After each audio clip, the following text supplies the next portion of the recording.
오늘 고난주간 특별 새벽기도 오늘 화요일 아침으로 읽을 본문은 요한복음 18장 12절에서부터 27절 말씀까지입니다.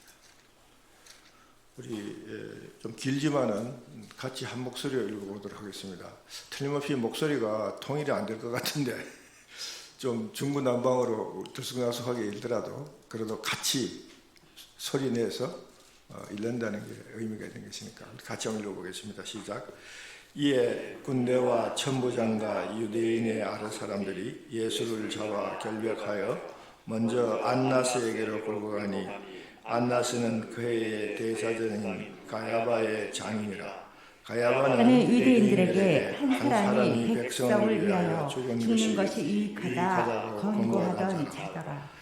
시몬 베드로와 또 다른 제자 하나가 예수를 따르니 이 제자는 대제사장과 아는 사람이라. 예수와 함께 대제사장의 집들에 들어가고 베드로는 문 밖에 섰는지라.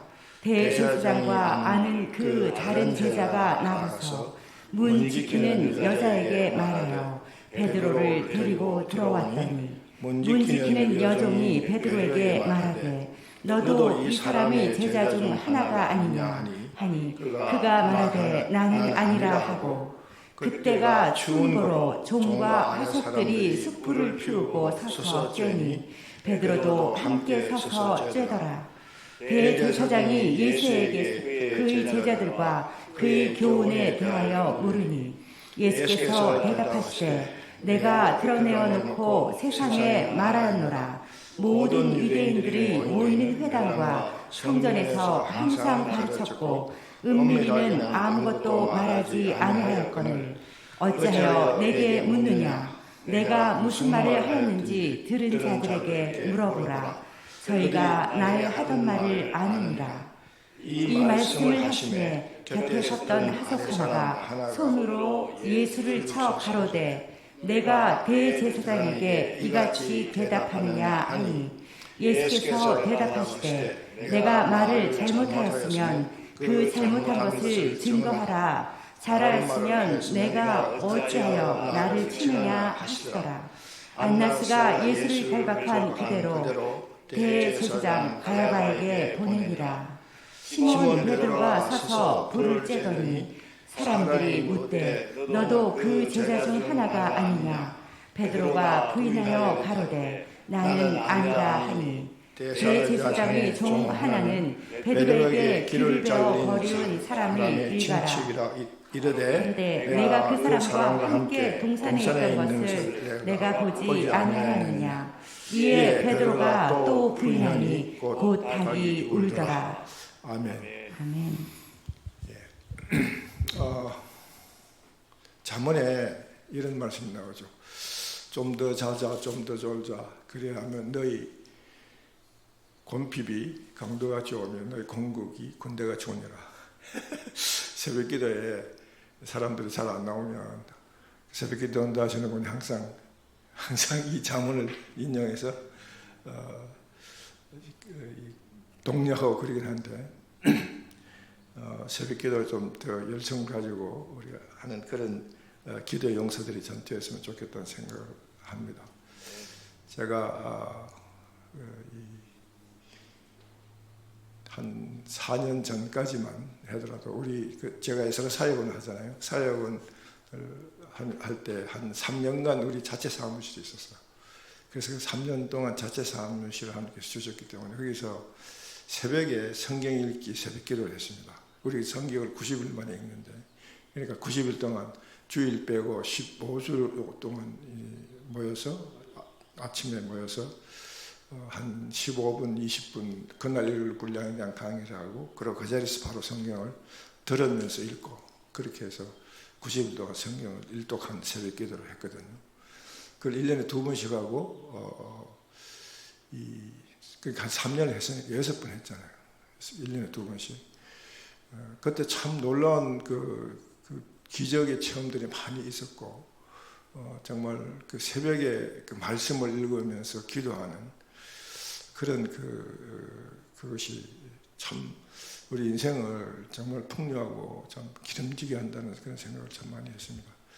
한 3년을 안 했더니만은 새벽기도를 굉장히 어색해요. 나도 새벽에 새벽 기도를 가면 저희 그때 그가 우리 집 사이프러스에 살았는데 사이프러스에서 이렇게 우리 그 새벽 기도 그 장소를 향하여 이렇게 차를 몰고 딱 나가면 이게 큰 별이 하나 보여요, 하늘에. 그 무슨 별이게요? 네? 새벽별. 네, 금성 비너스. 바로 예수님이 내가 새벽별이다. 내가 새벽별이다. 그 예수님의 그 상징하는 별이 쫙 그 길을 인도하는 모양으로 탁 눈이 들어올 때 그때 그 짜릿한 그 기분. 근데 그 기분은 새벽기도 안 나온 사람 잘 몰라. 오늘 또 이 프리웨이를 타가지고 저는 체프먼에서 내리거든요. 근데 쭉 가다가 보니까 그 별이 보이더라고.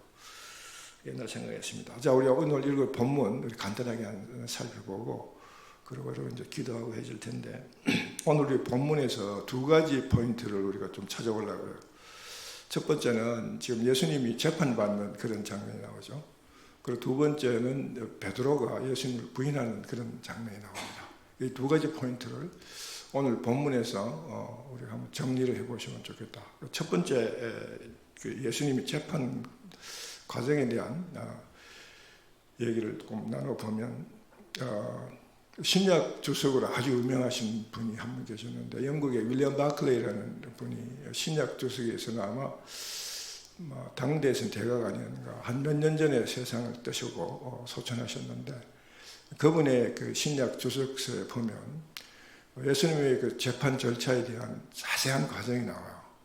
그리고 이분은 아주 이 신약을 그냥 단순히 이 은혜 위주로만 주석하는 게 아니라 많은 당시의 그 고문헌을 가지고 직접 그때 상황을 근거로 해가지고 이렇게 주석을 하시는 분이라 굉장히 객관적인 그런 내용들을 많이 담고 있는데 당시 예수님 당시에 그 산헤드린 그가 갖고 있는 그 일종의 재판 절차법 같은 그 문헌을 가지고 다 분석해 본 결과 예수님의 재판은 완전히 불법이다. 그런 결론을 내리는 거죠. 그런데 제가 그 자료를 간단하게 정리를 해 와서 여러분 함께 나누면은 첫째 중요한 재판은 낮에 열린다고 그래요. 이게 예수님 당시에 산헤드린의 재판 절차법입니다. 낮에 열리는 거. 그리고 재판은 하는 장소가 성전의 마름돌 홀이라는 그 공간이 있는데 거기서만 이 재판을 하게 되어 있는데 근데 이 성전의 이 문이 밤에는 닫혀요. 밤에는 닫히거든요. 그러니까 재판은 낮에 하라. 낮에만 할 수밖에 없잖아요. 밤에 닫히니까. 근데 지금 예수님 재판이 언제 이루어졌나요? 밤에 급히 와서 체포해가지고 바로 그냥 재판 과정에 들어가 버렸잖아요. 그리고 안식일이나 축제일 또는 그것을 준비하는 기간 동안에는 재판을 열어서는 안 된다. 그런 법이 있다고 합니다. 그리고 이 재판의 재판 일정 중에 첫날 재판을 시작하자마자 바로 그러니까 첫 번째 재판에서 사형을 선고할 수 없습니다. 아무리 그 모든 증거가 차고 넘쳐도 그 과정들을 다 거쳐서 마지막에 재판이 끝날 때 소위 그 언도 공판을 할 때 그때 사형이 나와야 되는 건데 지금 재판을 개정하자마자 바로 사형으로 몰고 가버렸잖아요, 그죠? 그 예수님의 제공이 뭐냐면 신성모독죄.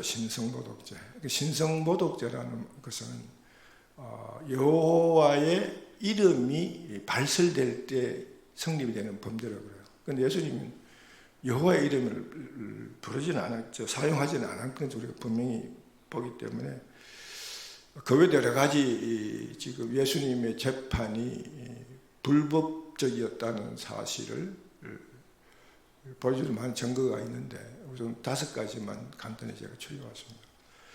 여러분, 예수님 재판이 왜 이렇게 급히 진행되어서 급히 이렇게 바로 사형으로 처리되어 버리는지는 정말 많은 점을 묵상할 수 있는 그런 포인트를 주는 그런 부분인데, 우선 여러분이 이제 성경을 공부할 때는 성경을 통전적으로 이해해야 된다는 그런 그 원리를 꼭 기억하셔야 돼요. 그 성경은 지금 우리가 이 부분에 재판이 불법이다, 이 부분만 가지고만 따지면 왜곡될 수 있는 가능성이 많은데, 성경은 창세기부터 계시록까지 전체의 큰 통전적 흐름 하나를 그걸 배경으로 그리고 부분적인 문제를 함께 봐야 정확한 메시지를 우리가 찾을 수 있거든요.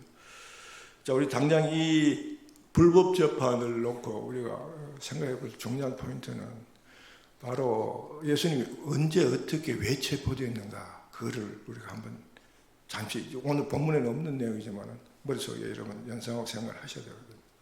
예수님이 사실 예수님을 체포해가지고 예수님의 사역을 못하게 하려고 예수님 당시에 그 산헤드린 공회의 지도자들이 예수님 그 못하도록 꼬투리를 잡으려고 조사단을 파견하고 뒷조사를 하고 아무리 그 조사를 해봤지만은 체포를 해서 그 사역을 예수님 하시는 일을 못하게 할 꼬투리를 잡지 못한 거죠. 그래서 전전긍긍 예수님을 자기들 이와는 반대되는 방향으로 나가기 때문에 자기들이 생각하는 대로 예수님께서 활동을 안 하시니까 예수님을 체포해서 예수님의 활동을 중지시키고 자기들의 방해 세력을 되는 것을 막고 제거하자는 그런 의도가 숨어 있었던 거죠. 그런데 예수님께서 이 종료주일하고 월요일 날, 그러니까 예루살렘에 입성하셔서, 그러니까 어제죠. 어제 월요일 날 제일 먼저 하신 게 뭐냐면 성전을 정결한 거죠. 성전을. 말라기에 이미 예고되어 있었고, 이 말라기 상황도 결국은 그 스룹바벨이 세웠던 성전마저도 더러워져 가지고 그 소위 성전의 그 소유권마저도 이방인으로 넘어가 버린 상태가 되니까, 느헤미야가 와가지고 성전을 청결해야 되는 그런 상황을 전개하지만은 그마저도 이루어지지 않았기 때문에 어떤 결과가 오냐면 이스라엘의 구약의 구속의 역사는 거기서 끝나버린다. 여러분 이걸 잘 생각하셔야 되는 게 하나님이 언제 진노하셨냐면요, 성전이 더럽혀질 때요. 여러분 그 성전 더럽혀지는 구약의 성전사 이런 것도 통전적 의미에서 잘 생각하셔야 되는데, 하나님 왜 성전을 주셨냐면 원래는 제일 첫 성전은 에덴입니다. 그 다음에 두 번째 주어진 성전이 성막으로 주어졌고요. 그 다음에 솔로몬 성전으로 주어지고, 그리고 스룹바벨 성전으로 이제 다시 했고, 지금은 헤롯 성전으로 나왔고, 그 성전마저도 부서지고, 누가 우리의 산돌로 지은 성전이냐면 예수 그리스도시다. 그리고 우리가 성령을 오시는 성전이 됐다는 거예요. 이 성전의 흐름을 잘 이해하셔야 되는데, 이 전체 흐름의 핵심이 뭐냐면 하나님의 임재입니다. 우리를 만드시고 에덴을 창설하시고 거기에 우리를 두신 이유는 바로 거기에 그 장소가 하나님 우리와 함께하는 그런 공간이기 때문에 그렇다는 거죠. 네. 그 다음에 그 관계가 끊어져서 그걸 회복하시려고 하는 그 구속 역사를 시작하시고, 신의 선한 이야기를 통해서 그걸 이루실 때 하나님께서 그걸 이루고 제일 먼저 하신 게 뭐냐면 성막을 짓게 하고 하나님 거기 임재하셨다. 출애굽기 25장 8절에 내가 거할 처소를 너희들이 짓대. 성막은 하나님 거할 처소로 줘. 왜요? 우리와 함께 하셔야 되니까. 우리 오셔야 되니까. 근데 우리가 죄를 범한 우리 인생들이 하나님 보면 이제 죽어. 죄를 범하기 전에 에덴에서 하나님과 함께 해서도 우리는 전혀 죽지 않죠. 오히려 하나님의 영광 가운데 우리가 함께 그 영광을 누리는 삶을 살았는데, 죄가 들어오니까 이런 엄청난 불행이 오고, 이제 우리 하나님 직접 보면 죽어버려요. 하나님 우리와 함께 하셨는데, 우리한테 오셔서 우리가 하나님 보면 죽게 할 수가 없잖아요. 그러니까 성막을 주시고, 성막 안에 제사 제도를 주고, 그 제사 제도를 통해서 죄의 문제를 해결하고, 그러고 하나님을 만나게 되는 거예요. 그죠? 그 성막의 구조가 그래 있잖아요. 성전의 구조가요. 자, 그 성전이, 그 성막이, 지금 구약 통독 공부할 시간이 없는데, 그 성막이 방치되고, 유리곡절 끝에 솔로몬의 성전을 짓지만은 그 성전이 또 유리곡절까지 엄청나게 더럽혀지잖아요. 그 성전을 더럽히는 많은 왕들이 있었던 중에 가장 극악한 왕이 므낫세 왕이죠. 오죽했으면 하나님께서 내가 므낫세 악행으로 인하여 내가 너희를 멸망시키겠다. 그래서 하나님 성전의 영광, 성전에 계신 하나님의 영광이 떠나서 에스겔서에 그죠? 네, 바벨론에 있는 하나님의 포로로 가버린다. 자, 이 성전이 그렇게 더럽혀질 때마다 하나님 진노가 임했다. 우리가 이거를 잘 파악하셔야 돼요. 이런 걸 통해서 우리 시대 정신을 읽어야 되고, 이런 걸 통해서 하나님이 이 시대에 어떻게 무엇을 역사하고 계시는가를 우리가 영적으로 깨우침을 받아야 된다. 오늘 이 시대에 우리가 모여있는 이 성전, 또 성령을 모신 우리 한 사람 한 사람으로서 에클레시아로서의 우리의 성전은 하나님의 진노가 임하지 않을 만큼 깨끗한가? 우리 이걸 항상 생각해야 되는 거예요. 여러분, 성경은 근손에 읽는 거 아니고, 주일날 와서 예배를 근손으로 드리는 게 아니고, 목사님 설교 들으면서 목사님 설교 잘한다 못한다 평가하려고 듣는 게 아니라,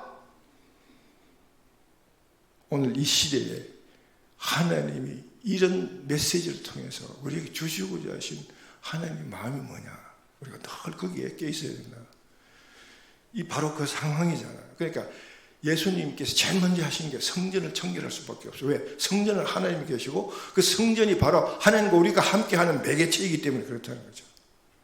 그 성전이 더러워지니까 하나님 거기 오실 수 없잖아요. 그럼 우리와 하나님과 함께할 수 있는 길이 없어지잖아요. 그죠? 물론 예수 그리스도 오셔서 정말 영원한 성전이 되어주셔서 예수 그리스도를 통해서 우리는 하나님과 영원히 함께 하시는 그런 엄청난 은혜 속에 들어가지만은 지금 현재는 아직 구약적 상황이 전개되니까 그 성전의 정조성을 예수님께서 깨우치기 위해서 성전을 청결하셨잖아요.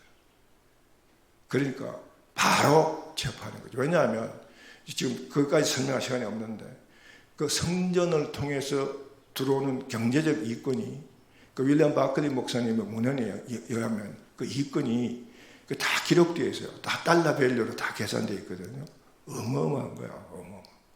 그러니까 그때 들어오는 그 이권, 이 수수료로 받고 뭐 재물을 다 불합격시키고 자기들이 직접 재물을 팔아서 엄청난 이문을 남기고 하는 그런 엄청난 그 돈이 쌓아둘 금고가 모자랄 정도로 많았다는 거야.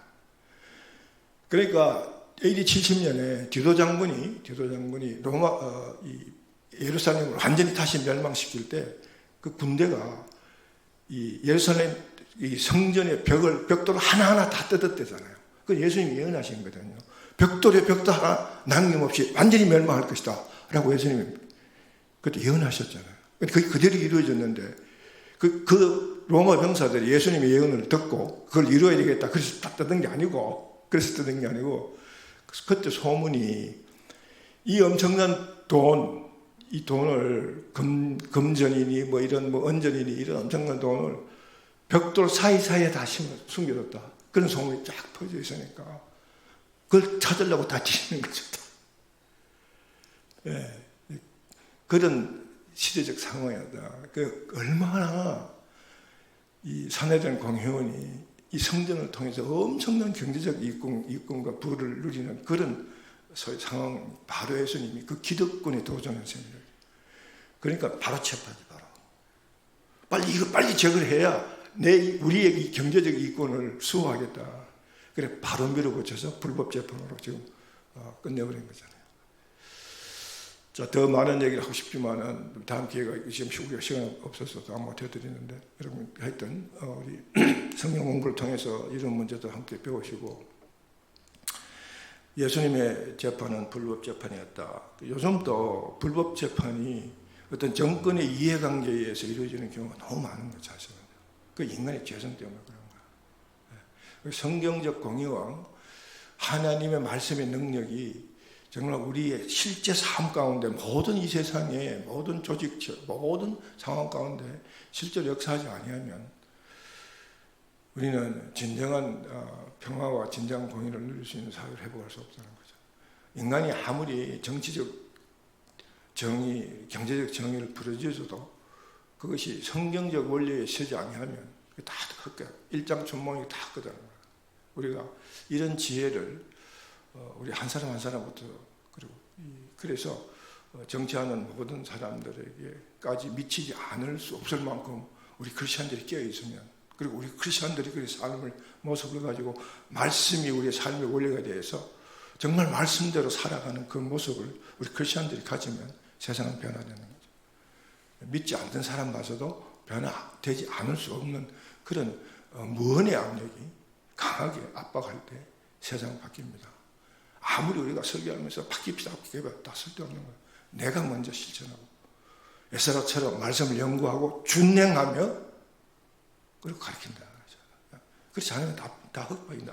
자, 우리 마지막으로 시간이 많이 갔는데 베드로가 부인하는 이 모습을 우리가 잠깐 나누고 오늘 아침 말씀 마치겠습니다. 베드로 그러면 여러분 어떤 이미지가 확 떠오르나요? 모든 사람에게 누구 이름을 딱 부르면 그 사람의 특징적인 이미지가 딱 떠오르잖아요, 그죠? 주영 목사, 여러분 나 주영 목사가 누군지 몰라요. 아무도 모르니까 아무 이미지 안 떠오르는 거죠. 정상입니다. 그런데 여기 뭐 나하고 강의도 듣고 옛날에 여기 와서 제가 강의도 하고 좀 친분이 있고 이런 분들은 주영 목사 그러면 무슨 뭘 파닥 떠오르는 게 뭐 있을 수 있겠죠, 그죠? 예. 제가 그저께 우리 K 성경 출판을 하는 기념 예배를 우리 스태프들이 하자고 해서 LA에서 해가지고 그 제 고등학교 후배 목사님이 오셔서 예배를 인도해 주시고 갔는데 그분이 설교 중에 이런 얘기 하더라고요. 주형 목사 그러면 뭐가 떠오르냐 그랬더니 그 사람은 골방에 와서 앉아가지고 성경 보고 책 쓰는 거. 나로서는 최고의 영광의 이미지입니다. 그죠? 예, 사실은 안 그런데 anyway 이 베드로란 사람의 컵벅 여러분 이 이미지를 우리가 금방 한번 또 이런 이미지가 떠오를 수도 있는데 첫째 베드로는 굉장히 열정적이다. 아주 막 그냥 혈기가 넘치는 그냥 열정적이고 그래서 그것 때문에 굉장히 성격도 급하고 뭐 그냥 그러면서도 의리의 사나이다. 의리가 넘쳐. 조금 뭐 이 적절한 비유가 되는지 모르겠는데 아주 티피컬한 경상도 사나이. 부산 우리 백 목사님처럼 부산 사나이. 막 열정적이고 막 성질 급하고 그리고 의리 있고 뭐 이런 전형적인 부산 사람들 경상도 사람의 티피컬한 장단점의 기질을 다 갖고 있는 그런 모습이다. 자, 여러분 이 베드로가요. 베드로의 등장이 예수님이 부르시면서 원래 갈릴리 바다에 어부였었잖아요. 예수님이 부를 때 그때부터 베드로는 성경의 무대에 등장하기 시작한다. 그렇죠? 제일 첫 인상이 뭐냐면 베드로가 밤새도록 물고기 잡았는데 완전히 허탕했잖아요. 예수님이 그 해변에 나타나셔서 베드로야 고생했네. 근데 너 헛고생했어. 진짜 고생은 이거야. 그러고 그물을 배 오른편에 던져라. 근데 이 베드로가요, 거기서 잔뼈가 굵은 사람이잖아. 그죠? 그러니까 이 갈릴리 바다 밑에 어디에 해초가 얼마나 있고, 어디에는 바위가 얼마나 있고, 여기까지 다 깨뚫어 알 만큼 그냥 인간 의뢰 탐지기라고, 인간 의뢰 탐지기. 그래서 밤새도록 자기가 그 의뢰 탐지기의 그 능력을 다 동원해서 고기를 잡고, 그게 그 베드로의 직업이니까. 헛뻥치고 그냥 그물을 거두고 돌아오는데 예수라는 사람이 나타나가지고 그물을 오른쪽에 있죠. 그 오른쪽은 베드로의 어군 탐지기적 그 기능으로는 거기 절대 있을 수 없는 것이죠. 근데 베드로가 뭐라 그래요? 제가 밤새도록 다 훑어봤는데 없지만은 주님 말씀하시니 의지하여. 아주 굉장히 베드로는 등장하면서부터 놀라운 믿음의 모습을 보이고 있어요. 자기의 판단은 도저히 없는데 주님 판단으로 보시니까 제가 말씀에 의지하여 그물을 내리라. 그물 내리니까 어떻게 됐어요? 내 당면이 그물이 찢어질 정도로 잡혔어요. 자, 그 다음에 베드로의 반응이 베드로의 아주 전형적인 이 기질을 보여주는 부분인데 이 베드로가 장사꾼이잖아요. 고기 잡아서 팔고 그러니까 이 머릿속에 장사적 계산이 가득 차 있을 수 있는 그런 인물이라고 판단할 수 있는데 베드로의 반응은 의외로 놀라운 반응을 보이죠. 그 웬만하면 자기의 어군 탐지기보다도 뛰어난 그 어군 탐지기적 기능을 갖고 있는 분이 나타났다. 이분하고 붙들고 잘 동업하면 앞으로 우리 이 고기잡이 생업은 이제 탄탄대로를 간다. 그래서 예수님 붙들고 예수님 동업합시다. 고기가 어디인지 말씀하세요. 우리는 이 노동력 동원해서 끌어올려가지고 팔아가지고 3,7째 50-50 이런 식으로 딜을 할 수 있는 그런 인물일 수도 있는데 놀랍게도요. 주여 나를 떠나소서 나는 죄인이로소이다. 그 순간에 예수를 탁월한 인간 어군 탐지기로 본 게 아니라 하나님의 영광을 그 예수의 말씀 속에서 본 거죠. 이 베드로가 성경의 무대에 탁 등장하는 첫 마디가 놀라운 그런 모습을 보이는 부분입니다. 그렇죠, 여러분. 주님의 영광 앞에 서면요, 우리 모두가 죄인임을 고백하지 않을 수가 없어요. 이사야가 그랬잖아요. 성전 안에 임한 하나님의 영광 앞에 섰을 때, 아이고 나는 망했구나. 나는 죄인인데. 그 자기 죄성을 보게 됐다. 그리고 예수님이 물 위에 걷는 모습을 보고 자기도 그렇게 한번 해보고 싶어서 나도 걷게 해주세요. 그 물에 걷다가 빠져버리잖아요. 그렇죠? 왜 빠졌을까요? 왜 빠졌을까요? 숙제입니다. 잘 마음속에 품어두세요. 그리고 스스로 답을 찾으시면 좋겠네요. 그 다음에 가장 핵심적인 부분은 뭐냐면 예수님이 빌립보 가이사랴 지역을 지나갈 때 그 지역에 이 바위, 절벽 바위 같은 조그만 그 바위 동굴에 수많은 그때 당시 사람들이 믿는 우상들이 숨겨져 있어요. 우상들. 그러니까 일본식으로 얘기하면 6천 가미사마가 숨겨져. 가미사마. 이제 그 모습을 보고 예수님이 제자들을 향하여 묻습니다. 사람들이 나를 저렇게 우상처럼 생각하느냐? 나를 어떻게 생각하느냐? 물었죠. 그래 뭐라고 얘기할 때 예수님이 제자들에게 대묻습니다. 그거는 그 사람들의 생각이고 너희들 생각은 어떠냐? 너희는 나를 누구라고 하느냐? 그때 또 베드로가 놀랍게도 아주 엄청난 고백을 합니다. 그게 뭐죠? 주는 그리스도시요 살아계신 하나님의 아들이다. 그때 예수님이 그래 바로 너 고백 위에 내 교회를 세우리라. 그래서 이 베드로의 이름이 시몬에서 게바로 바뀌잖아요. 게바를 라틴 말로 바꾸면 피터예요. 베드로가 되는 거죠. 그런 모습도 보이기도 하고. 그러다가 정말 이 의리의 사나이의 그 의리의 모습을 보여주는 장면이 나오는데 그것이 바로 예수님께서 이제 곧 임박한 자기의 십자가 순환을 예고할 때 베드로가 이렇게 이야기합니다. 주여 그리 마옵소서 이 일이 결코 죽게 미치지 않으리이다. 쓸데없는 생각하지 마세요. 예수님이 왜 죽어야 돼요? 그런 일이 없으니까 그런 쓸데없는 하지 마세요. 이런 쪽으로 얘기한 거예요. 그때 바로 예수님이 사탄아 물러가라. 그 뒤에 베드로의 그 예수님에 대한 인식, 금방 지금 살아계신 하나님의 아들을 그려놓고, 그러니까 하나님 아들로서 해야 할 일이 뭔지를 베드로는 잘 이해를 못했다. 그렇게 우리가 볼 수 있겠죠. 그런데 그게 아니고 사실은 뒤에서 이 베드로가 사탄이 베드로를 꼬드겨 가지고 판단을 흐리게 하는 그 모습을 예수님이 보신 거죠. 그래서 사탄아 물러가라. 베드로가 사탄이 아니라 그 뒤에서 베드로를 꼬드기는 사탄을 물러가라고 그렇게 얘기를 하는 모습을 보고, 또 여러분 오병이어의 기적을 통해서 많은 무리들이 굶주림을 요기를 할 수 있고 난 뒤에 예수님을 왕으로 삼으려고 막 그럴 때 예수님을 피하잖아요. 예수님이 오신 의도는 그들의 이 현실적 왕권을 얻기 위해서 오신 게 아니잖아요. 그죠? 그래서 그 오해를 피하기 위해서 예수님이 그들과의 그 관계를 정리할 때 다 떠나가 버리잖아요.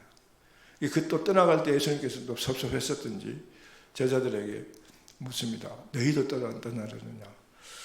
그때 주여 영생의 말씀이 주께 있사온데 우리가 누구께로 가오리까? 참 놀라운 얘기잖아요. 그죠? 참 놀라워요. 그 다음에 더 놀라운 얘기는 이제 여기 있습니다. 바로 예수님이 그렇게 순환 예고를 하고 예수님이 죽을 수도 있다라고 그런 어떤 고난과 순환에 대한 얘기를 했을 때 누가복음 22장 33절 34절의 말씀에 내가 주와 함께 오기라도 가고 죽는데도 가기를 각오하였나이다. 그게 뭐냐면 죽어도 함께 죽고 살아도 함께 삽시다. 그게 또 다른 말로 하면 우리가 남이가 예수님 우리가 그동안 3년 동안 한솥밥 먹은 이 의리가 우리가 남입니까? 죽으면 예수님이 죽으면 우리도 같이 죽고 예수님 살아도 우리가 같이 삽니다. 대단한 의리를 보인 대목이잖아요.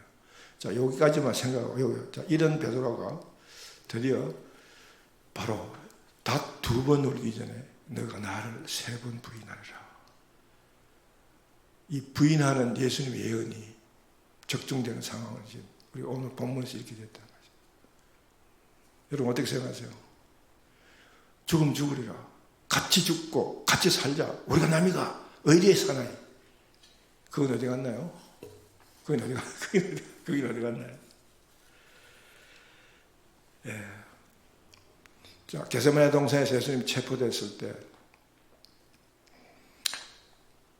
예수님의 그때는 이미 가룟 유다는 거기 없었죠. 예수님 팔고 예수님의 12제자 그룹에서 벌써 이탈한 상태고 11제자가 겟세마네에서 예수님께서 피와 눈물을 흘리면서 땀을 흘리면서 기도하는 그 현장에 졸고 있는 그룹으로 11제자가 있었는데 이제 사내들인 체포대가 와서 예수님 체포해가지고 갈 때 그 불독이 자기들인데 짚어서 다 도망가버리잖아요. 한 명도 없어요. 그 중에 베드로도 같이 끼어서 도망간 거죠. 우리가 남이가 어디 갔나요? 우리가 남이가 어디 갔나요? 네. 근데 이 베드로는요, 보자. 그래도 그 앞에 우리가 지금 베드로의 품성과 기질을 봤는데 베드로는 그 영원히 도망갈 수 있는 그런 또 인물도 아니야. 자기의 위대한 스승이며 하나님의 영광을 나타내신 분이라는 인식을 ը음풋이 갖고 있던 그 베드로에게 그런데 그 예수님의 상황이 어떻게 된가 궁금하기도 하고 또 우리가 남이가 그 의리의 마음이 그렇게 완전히 이렇게 칼로 2배는 스타일로 그렇게 이루어지는 것도 아니고 그렇게 여러 가지로 궁금하니까 예수님의 동태를 알고 싶어서 가는데 함께 그걸 옆에서 나도 같이 죽습니다. 나도 같이 체포하세요. 이런 식으로 갈 수 있는 그런 용기와 담대함이 없고 그런 상황이 아니니까 멀찍이 거리를 두고 따라간다. 그래서 그 멀찍이라는 단어가 마태복음에 나옵니다. 여러분 바로 이 멀찍이의 모습에서 우리가 예수님을 따르는 모습을 볼 수도 있다고. 이것도 아니고 저것도 아닌 상황에서 우리는 이 멀찍이의 이 디스턴스를 유지하고 싶어하는 오늘 우리 교인들의 모습. 예. 자, 이 닭 2번 울기 전에 3번 부인한다는 그 예수님의 예언이 세 번째 부인했을 때 닭이 울었을 때 여기에 베드로의 전환점이 왔다는 거예요. 베드로는 그 순간에 통곡을 하며 회개했다. 성경에 나오는 게 통곡을 하면서 회개했다. 자, 3번 예수님을 부인할 동안에 베드로가 얼마나 단호하게 예수님을 부인하면 맹세코 나는 예수와 상관없는 자다라고. 그러니까 얼마만큼 자기의 신병과 자기의 안전과 이걸 위해서 예수님을 완전히 차단해버리는 그 한순간이지만 그런 차를 가졌다. 이 순간에는요, 바로 이 순간에 베드로는 은 30냥으로 예수를 팔아버린 가룟 유다와 전혀 다를 바 없어요. 적어도 그 순간, 그죠? 예수님을 철두철미하게 배신했잖아요. 예수를 철두철미하게 배신했잖아요. 가룟 유다처럼. 그런데 이 두 사람의 대조적인 모습은 가룟 유다는 나중에 자기 양심이 가책이 오고 예수를 팔은 것이 옳지 않았다는 그런 가책이 왔을 때 그 문제를 해결하려고 가룟 유다는 그 방법으로 자살을 택했잖아. 그죠? 그런데 베드로는 회개를 택했다.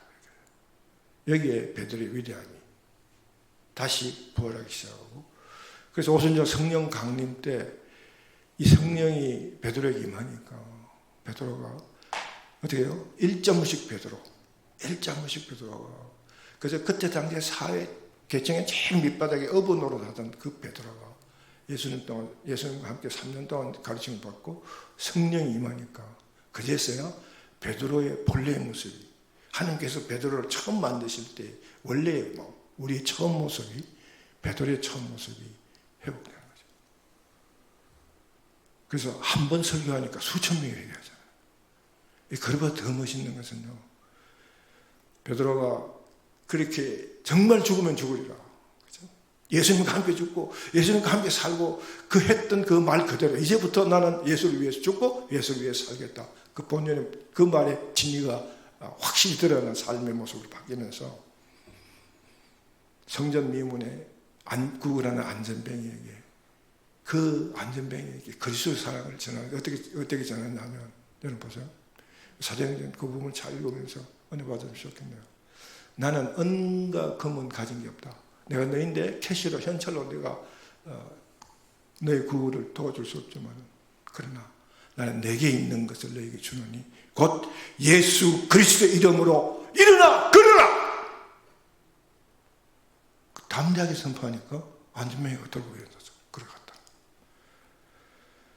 자, 여러분, 이 베드로의 모습을 짧게 보고, 베드로가 오늘 그러나 베드로도 한순간 예수님을 부인하는 그런 자기의 이 개인적인 안락을 위해서 한순간 예수님을 부인했지만, 그러나 예수님은 그를 끊임없이 사랑했고, 결국 그는 마지막에 내 양을 먹이라는 당부를 받고 결국 십자가에 거꾸로 매달려 죽는 그런 죽음에 이르기까지 예수님을 위해서 온 생애를 바쳤다는 거죠.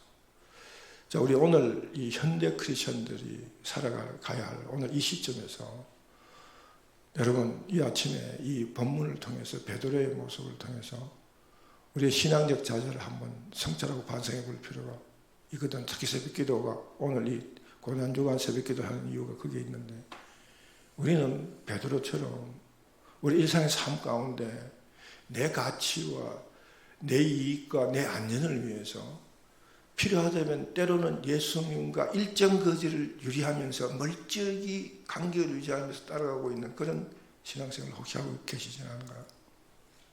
그리고 필요하면 부인하고, 아니야, 나는 그 예수 그 따위는 나하고 상관없는 자야, 왜 너 나를 예수 이름으로 뭐라 라는 그런 자세로 살아가고 있지 않나요? 여러분, 예수님은요, 그럼에도 불구하고 우리를 사랑하셔서, 끝까지 사랑하셔서 십자가에서 죽으셨습니다. 오늘 이 아침에 바로 그 예수님의 고난을 마음속에 기념하고 묵상하고 명상하는 이 시간에 우리의 모습을 한번 돌아봤으면 좋겠습니다. 우리 오늘 시작할 때 처음에 불렀던 찬송가 412장 1절만 같이 부르고 마치겠습니다.